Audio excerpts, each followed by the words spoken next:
Hi friends, இன்றைக்கி ஹரி கொங்கு சமையலில் ஒரு கத்திரிக்காய் பஜ்ஜி எப்படி செய்ய போகிறோங்கிறத நம்ம பார்ப்போம். அதுக்கு தேவையான பொருட்கள்: கத்திரிக்காய் 1/4 கிலோ, ஒரு 4 தக்காளி, ஒரு 4 பச்சை மிளகா, ஒரு 4 பல் பூண்டு, 100 கிராம் சின்ன வெங்காயம் இதை எடுத்திருக்கேன். இது எல்லாத்தையும் நம்ம என்ன பண்ண போகிறோன்னா, ஒரு குக்கரில் போட்டு அப்படியே எல்லாத்தையும் ஒன்றா போட்டு ஒரு வேக வச்சுக்கிறோம். ஒரு 5-6 விசில் விட்டுக்கலாம். இப்போ பார்த்திங்கன்னா நான் கத்திரிக்காய், சின்ன வெங்காயம், பச்சை மிளகா, தக்காளி, ஒரு 4 பல் பூண்டு எல்லாத்தையும் ஒன்று சேர்த்து நாம் கொஞ்சம் வேக வைக்க போகிறோம்.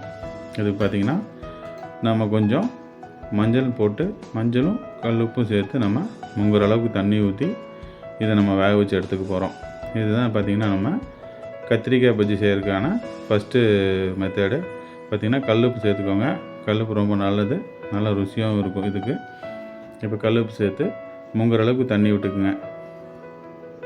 அப்போ தான் நல்லா வெந்து வரும். கத்திரிக்காய், தக்காளி இதெல்லாமே நல்லா வேகணும்.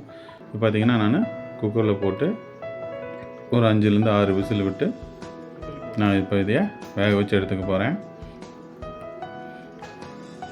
பார்த்துட்டிங்கன்னா இது நல்லா வெந்து வர ஸ்டேஜில் பார்த்திங்கன்னா இப்போ வேக வச்சு எடுத்துட்டோம். வேக வச்சு எடுத்ததுக்கப்புறம் பார்த்திங்கன்னா அதுலேருந்து தண்ணியை மட்டும் தனியாக வடிச்சிட்டு இந்த கத்திரிக்காய் பஜ்ஜியை ஒரு மத்து வச்சு நல்லா மசிச்சு விட்டுக்கோங்க. இது நல்லா பார்த்திங்கன்னா உங்களுக்கு மசிஞ்சு வரணும்.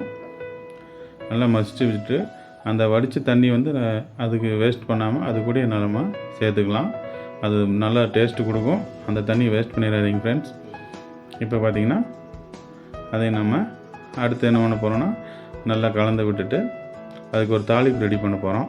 தாளிப்பு ரெடி பண்ணி அது கூட மிக்ஸ் பண்ணி கொஞ்சம் கொதிக்க விட்டால் நம்ம கத்திரிக்காய் பஜ்ஜி ரெடி.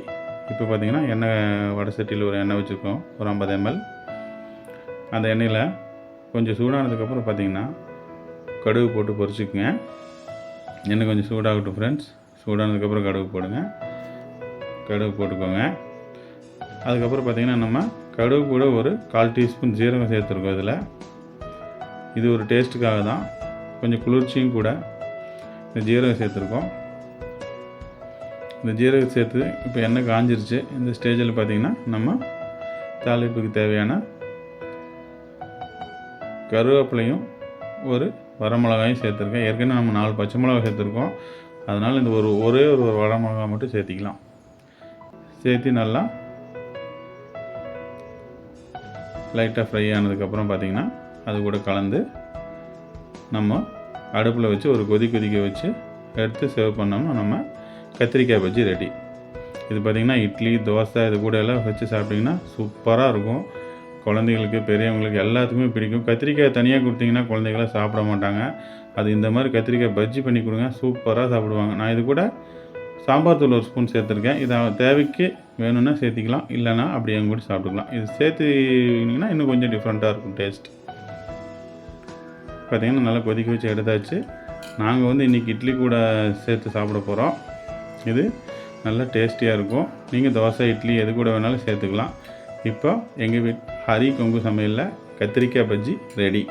நீங்களும் செஞ்சு சாப்பிட்டு என்ஜாய் பண்ணி பாருங்கள். Thank you friends. ஹரி கொங்கு